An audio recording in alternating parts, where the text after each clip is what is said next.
எல்லாவற்றிற்கும் முன்பாக நான் உள்ளபடியே தமிழ்நாட்டிற்கு ஒவ்வொரு முறை வருகின்ற போதும் நான் அதை அன்போடு நேசிக்கின்றேன்.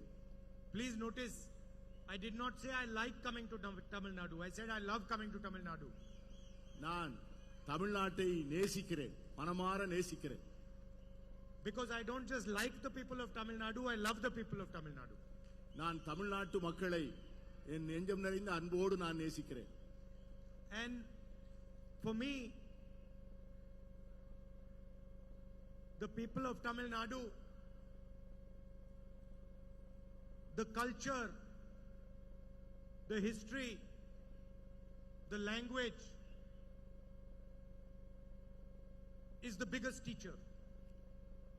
என்னை பொறுத்தவரை தமிழ்நாட்டு மக்கள், அவர்களுடைய பண்பாடு, அவருடைய கலாச்சாரம், அவருடைய மொழி என்னை மிகவும் மிகவும் ஈர்த்த ஒன்று. So whenever I want to understand India, I look at the great Tamil poets. Of course, I don't speak your language, but I read your history, your great kings, your great tradition, the relationships and influence you had in the rest of the world, and it acts for me like a mirror through which I can understand India. எப்பொழுதெல்லாம் இந்தியாவை புரிந்து கொள்ள ஆசைப்படுகிறேனோ அப்பொழுதெல்லாம் நான் தமிழ்நாட்டை பார்க்கிறேன். அதனுடைய கலாச்சாரம், அதனுடைய தொன்மையான பண்பாடு, அதனுடைய அற்புதமான கவிஞர்கள், அவர்களுடைய சிந்தனையின் தாக்கம், இவைகளெல்லாம் இந்த மொழியினை நான் படிக்கவில்லை என்றாலும் கூட அவருடைய சரித்திரத்தை நான் படித்த காரணத்தினால் இந்தியாவை பார்க்கின்ற வேளையிலெல்லாம் தமிழ்நாட்டை பார்த்து தமிழ்நாடு இந்தியாவை பிரதிபலிக்கின்ற ஒரு அற்புதமான கண்ணாடியாக அதனை நான் பார்க்கிறேன். You have given giants to the world like Periyar.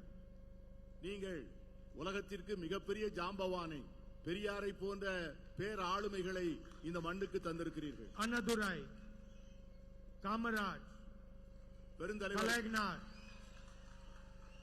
பெருந்தலைவர் காமராஜரை போன்றவர்கள், கலைஞரை போன்றவர்கள், இன்னும் ஒப்புயர்வற்ற தலைவர்களை எல்லாம் இந்த மண்ணுக்கு நீங்கள் அளித்திருக்கிறீர்கள். I could spend the whole meeting talking about Periyar ji, Annadurai ji, Kamaraj ji, Kalaignarji ji. இந்த கூட்டத்தை முழுமையுமே பெரியாரை பற்றியும், அண்ணாவை பற்றியும், தலைவர் காமராஜரை பற்றியும், கலைஞர் அவர்களை பற்றியும் நான் முழுமையாக பேசிக் கொண்டிருக்க முடியும். And you have shown the rest of the country how to walk on the path of social justice.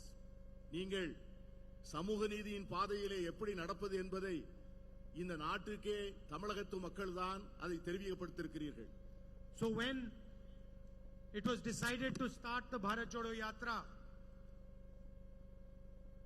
we started in Tamil Nadu. எனவேதான் பாரத் ஜோடோ யாத்திரையை நான் ஆரம்பிக்கும் போது தமிழகத்திலிருந்து அந்த யாத்திரையை துவங்க வேண்டும் என்று நான் நினைத்தேன். And we walked from Tamil Nadu to Kashmir, 4,000 kilometers, fighting for the ideas that these great leaders fought for.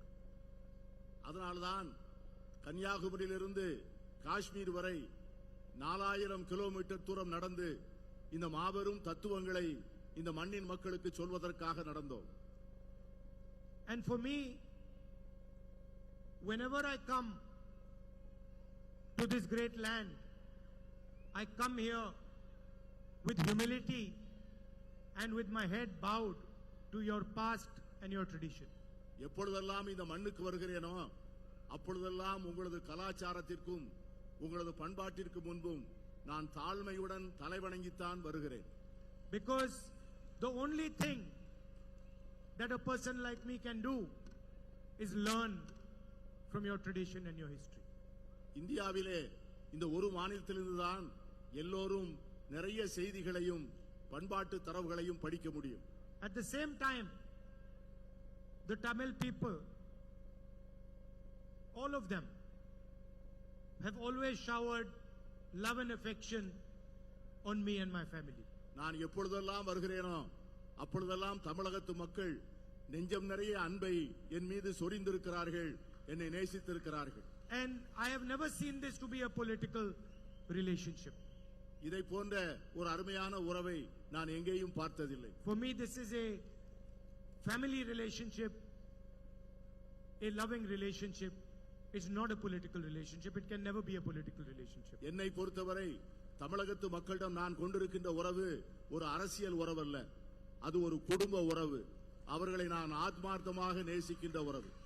So, when I see the farmers of Tamil Nadu protesting in Jantar Mantar, their pain is my pain. அவர்கள் இந்த மண்ணினுடைய விவசாயிகள் ஜந்தர் மந்தர் என்ற இடத்திலே அவர்கள் போராட்டம் நடத்துகின்ற போது என்னுடைய உறவினர்களே அங்கே போராடுகின்ற போன்ற ஒரு நிலையை நான் உணர்ந்தேன். Today, there is an ideological battle taking place in India. இன்றைக்கு இந்தியாவிலே ஒரு பெரிய தத்துவ போர் நடந்து கொண்டிருக்கிறது. On one side are the ideas of Periyar, social justice, freedom and equality. And on the other side are the ideas of the RSS, Mr. Narendra Modi and his government. ஒரு புறம் தந்தை பெரியாரை போன்ற தலைவர்கள் போதித்த சமூக நீதி, சமத்துவம், விடுதலை, மறுபுறம் நரேந்திர மோடியை போன்றவர்கள் கொண்டாடுகின்ற வெறுப்பும் துவேஷமும். Narendra Modi says one nation, one leader, one language. Narendra Modi சொல்லுகிறார், இது ஒரே நாடு, ஒரே தலைவர், ஒரே மொழி என்று சொல்லுகிறார். The Tamil language is no less than any other Indian language. இந்தியாவில் இருக்கிற எந்த மொழியை விட தமிழ் மொழி எந்த விதத்திலும் குறைந்த மொழி அல்ல. There are many different languages, many different traditions, many different histories and cultures in this country, and all of them are equally important to us. இந்த நாட்டில் பல்வேறு மொழிகள், பல்வேறு பண்பாடுகள், பல்வேறு கலாச்சாரங்கள் இருக்கின்றன. ஒரு கலாச்சாரத்தை விடவோ, ஒரு பண்பாட்டை விடவோ, ஒரு மொழியை விடவோ மற்றொரு மொழி, பண்பாடு, கலாச்சாரம் எந்த விதத்திலும் தாழ்ந்ததல்ல. Tamil is not just a language. It is the way the Tamil people understand themselves. Tamil என்பது ஒரு மொழி அல்ல. தமிழ் என்பது ஒவ்வொருவரும் தங்களை எப்படி புரிந்து கொள்கிறார்கள் என்கிற வாழ்க்கை முறை. And an attack on the Tamil language is an attack on the Tamil people, nothing less. Tamil மொழியின் மீது தொடுக்கப்படும் எந்த தாக்குதலும் தமிழர்கள் மீது தொடுக்கப்பட்ட தாக்குதலாகவே நான் பார்க்கிறேன். And so I have come here to tell you that for us, your language, your tradition, your history, these are most important for us and our politics. என்னை பொறுத்தவரை உங்களுடைய மொழியும், உங்களுடைய கலாச்சாரமும், உங்களுடைய பண்பாடும் எல்லாவற்றையும் விட எனக்கு அவை மிக மிக முக்கியம். There can be no India without Tamil, without Bengali, without these large numbers of languages that our people speak. Tamil மொழி அல்லாமல், வங்க மொழி அல்லாமல், பேசப்படுகின்ற பல்வேறு மொழிகள் அல்லாமல் இந்தியா என்கிற ஒரு நாடே இருக்க முடியாது. And that is really what the fight is about. We say that all our people, all our traditions, all our languages are sacred. And they say that there should be one leader, one language, one tradition, one history. நம்மை பொறுத்தவரை இந்தியாவில் இருக்கிற எல்லாவித கலாச்சாரங்களும் பண்பாடும் மிக புனிதமானவைகள் என்று கருதுகிறோம். ஆனால் அவர்களோ ஒரே நாடு, ஒரே தலைவர், ஒரே மொழி என்பதிலே குறிக்கோளாக இருக்கிறார்கள். And what is the result of their ideology? The highest unemployment in 45 years. 83% of unemployed people are youngsters. இதனுடைய முடிவு என்னவென்று சொன்னால், இந்த நாட்டிலே இருக்கின்ற இளைஞர்களில் 83 விழுக்காட்டு இளைஞர்கள் வேலையில்லாத திண்டாட்டத்தை சந்திக்கின்றவர்களாக இருக்கிறார்கள். India today is more unequal than it was under the British. பிரிட்டிஷார் இருந்த காலத்தை விட இப்பொழுது இருக்கிற இந்தியா சமச்சீரற்ற இந்தியாவாக இருக்கிறது. 21 Indians have the same amount of money that 70 crore Indian people have.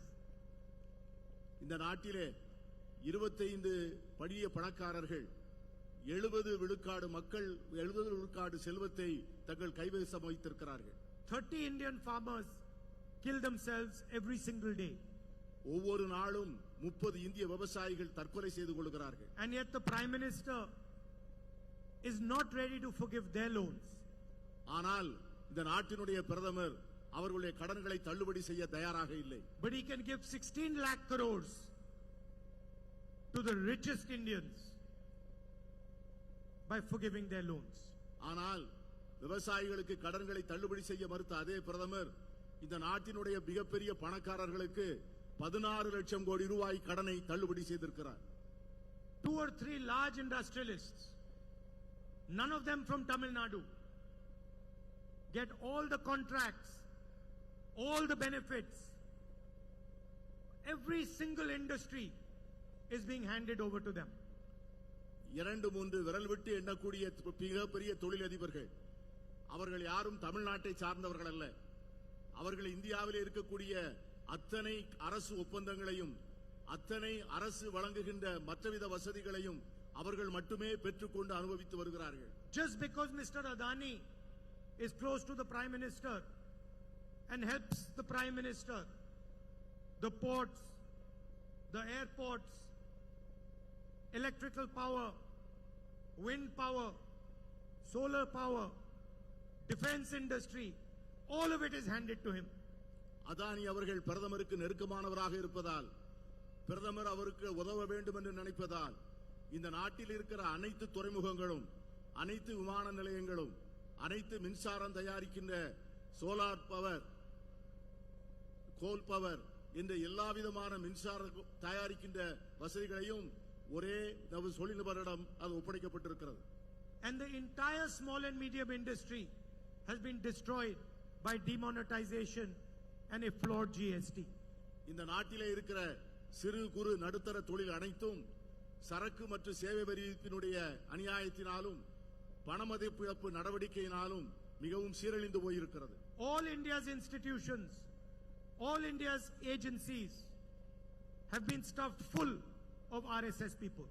இந்தியாவினுடைய அனைத்து நிறுவனங்களும் அனைத்து முகமைகளும் RSS சார்ந்த மக்களால் முழுமையாக நிரப்பப்பட்டுள்ளது. The Enforcement Directorate, the CBI, the Income Tax Department are used as political weapons. இந்த நாட்டிலே இருக்கிற வருவாய் புலனாய்வுத்துறை, CBI, வருமான வரித்துறை இவை எல்லாமே ஒன்றிய அரசினுடைய கையிலே எதிரிகளை அழிக்கின்ற ஆயுதங்களாக பயன்படுத்தப்படுகின்றன. Election commissioners are being chosen by the Prime Minister. இந்த நாட்டினுடைய தேர்தல் ஆணையர்களை இந்த நாட்டின் பிரதமர் தான் தேர்ந்தெடுக்கிறார். The Congress party's bank accounts are frozen. Congress கட்சியினுடைய வங்கி கணக்குகள் முடக்கப்பட்டிருக்கின்றன. 2 months before the election. தேர்தலுக்கு 2 மாதத்திற்கு முன்பு. Chief ministers are arrested. முதலமைச்சர்கள் கைது செய்து சிறையில் அடைக்கப்பட்டிருக்கிறார்கள். Opposition leaders are threatened. எதிர்க்கட்சி தலைவர்களும் அடைக்கப்பட்டிருக்கிறார்கள். And the entire idea is to make sure that 3 or 4 of India's richest people benefit from India. இது எதற்காக என்று சொன்னால் இந்த நாட்டினுடைய அனைத்து துறைகளும் அனைத்து இயற்கை வளங்களும் ஒரு 3-4 பெரும் முதலாளிகளுக்கு வசதியாக வாய்ப்பாக இருக்க வேண்டும் என்பதற்காகத்தான். And when Tamil Nadu asks for money for flood relief, you are refused. அதனால்தான் தமிழ்நாடு எப்பொழுதும் வெள்ள நிவாரண நிதிக்கு பணம் கேட்கிறதோ அந்த பணத்தை கொடுப்பதற்கு ஒன்றிய அரசு மறுக்கிறது. And the center labels your request as pichai. அதனால் நீங்கள் கொடுத்த வேண்டுகோள்கள் நிராகரிக்கப்பட்டன. When Tamil fishermen ask for assistance, the center gives them nothing. தமிழகத்தை சார்ந்த மீனவர்கள் உதவி கேட்டபோது இந்த ஒன்றிய அரசு எதுவும் செய்யவில்லை. Tamil farmers are forced to go to Jantar Mantar, they get nothing. தமிழக விவசாயிகள் ஜந்தர் மந்தர் முன்பு போராடிய போது அவர்களுக்கு எதுவும் கிடைக்கவில்லை. The only thing Mr. Narendra Modi cares about is having a monopoly on the finances and the communication system of this country. என்ன காரணம் என்று சொன்னால் மோடி அவர்கள் இந்த நாட்டினுடைய பொருளாதார வசதியின் மீதும் இந்த நாட்டினுடைய ஊடகங்களின் மீதும் முழுமையான தன்னுடைய ஆக்கிரமிப்பை வைத்திருக்கிறார். His members of parliament openly state that they are going to change the constitution if they come to power. அவர்கள் கட்சியை சார்ந்த ஒரு நாடாளுமன்ற உறுப்பினர் தாங்கள் ஆட்சிக்கு வந்தால் இந்த நாட்டின் அரசியல் சாசன சட்டத்தை உடனடியாக மாற்றுவோம் என்று சொல்லுகிறார். And in the rest of the world, where earlier India used to be called a beacon of democracy, the rest of the world today says India's democracy is no longer a democracy. உலகமெல்லாம் ஒரு நாள் இந்தியாவை ஜனநாயகத்தின் தாய் என்று போற்றிய அந்த நாட்கள் போய் இந்தியாவை ஜனநாயகம் அழிந்து போகின்ற ஒரு நாடாக இன்று பார்க்கக்கூடிய சூழ்நிலை உருவாகி இருக்கிறது. So in this environment, what is the Congress party and the India alliance thinking of doing? இந்த சூழ்நிலையிலே காங்கிரஸ் கட்சியும் இந்தியா கூட்டணியும் என்ன செய்ய நினைக்கிறது என்று உங்களுக்கு சொல்ல ஆசைப்படுகிறேன். In an environment where Mr. Narendra Modi has forced every single Indian youngster to be unemployed, we are going to take drastic action for employment. இந்தியாவினுடைய எல்லா இளைஞர்களையும் வேலையில்லா திண்டாட்டத்தின் சூழ்நிலையிலே மோடி அவர்கள் திணிக்கின்ற சூழ்நிலையில் அவர்களை பற்றி நினைத்து அவர்கள் எல்லோருக்கும் வேலை வாய்ப்பை உருவாக்கி கொடுக்க வேண்டும் என்று நாங்கள் மனமாற விரும்புகிறோம். There are 30 lakh jobs, 30 lakh government jobs which today are lying vacant. We will give these 30 lakh jobs to the young people of this country. இன்று ஒன்றிய அரசிடம் 30 லட்சம் பணியிடங்கள் வேலைகள் காலியாக இருக்கின்றன. நாங்கள் ஆட்சிக்கு வந்தவுடனே அந்த இடங்களை 30 லட்சம் இடங்களையும் உடனடியாக நிரப்புவோம். And that is just the starting point. The children of rich families, before they get a proper job, they do an apprenticeship. வேலை கிடைப்பதற்கு முன்பு அந்த இளைஞர்களுக்கு வேலை பயிற்சி வாய்ப்பை அளிக்கக்கூடிய ஒரு திட்டத்தை உருவாக்கி வைத்திருக்கிறோம்.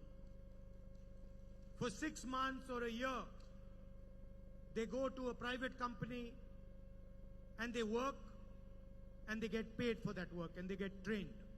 ஒரு 6 மாதம் அல்லது ஒரு வருடம் ஒரு தனியார் நிறுவனத்திலே அவர்கள் வேலை பார்த்து பயிற்சி பெற்று அதற்கு பிறகு அவர்களுக்கு நல்ல வேலை கிடைக்க நாங்கள் ஏற்பாடு செய்வோம். And so for all our graduates, undergraduates and our diploma holders, we are going to pass a law which is going to be called the right to apprenticeship.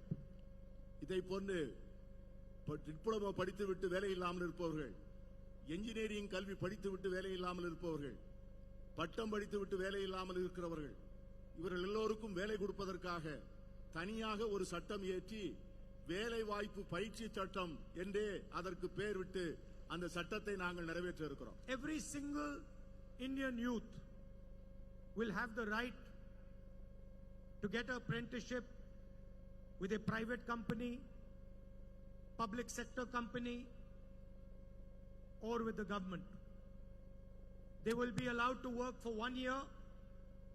They will be trained, and for their 1 year they will get 1 lakh rupees in the bank account.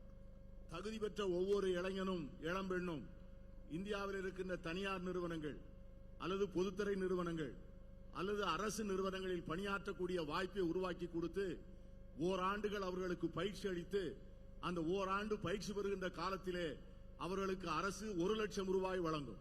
And if they do well, then that job can become a permanent job. அவர்கள் அதிலே சிறப்பாக தேர்ச்சி பெறுவார்கள் என்று சொன்னால் அந்த வேலையிலேயே அவர்கள் பணியமர்த்தப்படுவார்கள். This will allow millions of youngsters to have a work experience, will give them pay for 1 year, and will also allow them to be trained in their interest area. இதன் மூலம் லட்சக்கணக்கான இளைஞர்களுக்கு வேலைக்கான பயிற்சி பெறக்கூடிய வாய்ப்பு கிடைக்கும், வேலை பெறுவதற்கான வாய்ப்பு கிடைக்கும். அதன் மூலமாக அவர்கள் வாழ்க்கையிலே சம்பாதிப்பதற்கான வாய்ப்பும் ஏற்படுத்தி தரப்படும். I know that the people of Tamil Nadu have a big issue with NEET. தமிழ்நாட்டு மக்களுக்கு நீட் தேர்வு என்பது ஒரு மிகப்பெரிய பிரச்சனை. We are going to leave the decision to the state on whether you want to do NEET or you do not want to do NEET. India கூட்டணியை பொறுத்தவரை NEET தேர்வை அந்த மாநில அரசுகளுடைய முடிவுகளுக்கே விடுவதாக இருக்கிறோம். மாநில அரசுகள் விரும்புவதாக இருந்தால் வைத்துக் கொள்ளலாம், வேண்டாம் என்றால் விட்டுவிடலாம். What the Tamil people want their education system to look like, how they want to take their exams, this is the business of the people of Tamil Nadu. தமிழக மக்கள் தங்களுடைய கல்வி தரம் எப்படி இருக்க வேண்டும், தங்களுடைய கல்வி முறை எப்படி இருக்க வேண்டும் என்பதை அவர்கள் முடிவு செய்வார்கள். அதுதான் அவர்களுக்கு சரியான தீர்வாக இருக்கும். NEET is an anti-poor exam, and we are more than happy to allow you to take the decision on whether you want to take this exam or not. NEET தேர்வு என்பது ஏழை மக்களுக்கு எதிரானது. ஆகவே அதன் முடிவை நீங்களே எடுத்துக்கொள்வதிலே நாங்கள் மிக மகிழ்ச்சியோடு அதை ஏற்றுக்கொள்வோம். I remember when the Tamil farmers were protesting in Jantar Mantar in Delhi, and you've all seen millions of farmers protesting in the rest of the country. இந்தியாவினுடைய விவசாய பெருங்குடி மக்கள் ஜந்தர் மந்தரின் முன்பு போராட்டம் நடத்திய போதும், இந்தியா முழுவதும் லட்சக்கணக்கான விவசாயிகள் போராடிய போதும் நீங்கள் அதையெல்லாம் பார்த்துக் கொண்டிருந்தீர்கள்.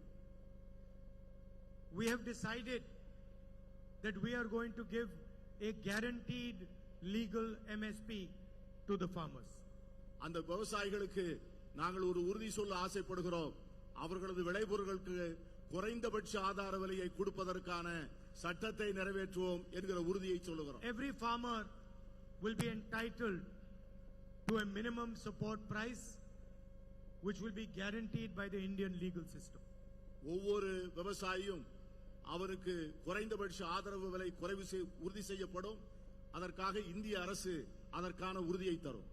Mr. Narendra Modi has given huge loan waivers to the richest people in the country. பிரதமர் நரேந்திர மோடி இந்த தேசத்தில் இருக்கிற மிகப்பெரிய பணக்காரர்களுக்கு மிகப்பெரிய அளவிலே கடன் நிவாரணத்தை அளித்திருக்கிறார். We are going to give the farmers of India a farm loan waiver. We are going to forgive the farmers their loans. ஆனால் எங்களை பொறுத்தவரை இந்தியாவினுடைய ஏழை விவசாயிகளுக்கு கடன்களை தள்ளுபடி செய்ய போகிறோம், கடன்களை தள்ளுபடி செய்ய விரும்புகிறோம். The women of this country, the women of Tamil Nadu, protect and look after our future generation. இந்த தமிழகத்தினுடைய பெண்களும் சரி, இந்தியாவினுடைய பெண்களும் சரி, நம்முடைய தேசத்தினுடைய எதிர்காலத்தை அவர்கள்தான் பார்த்துக் கொள்கிறார்கள். And often our women are not compensated in the same way as the men are.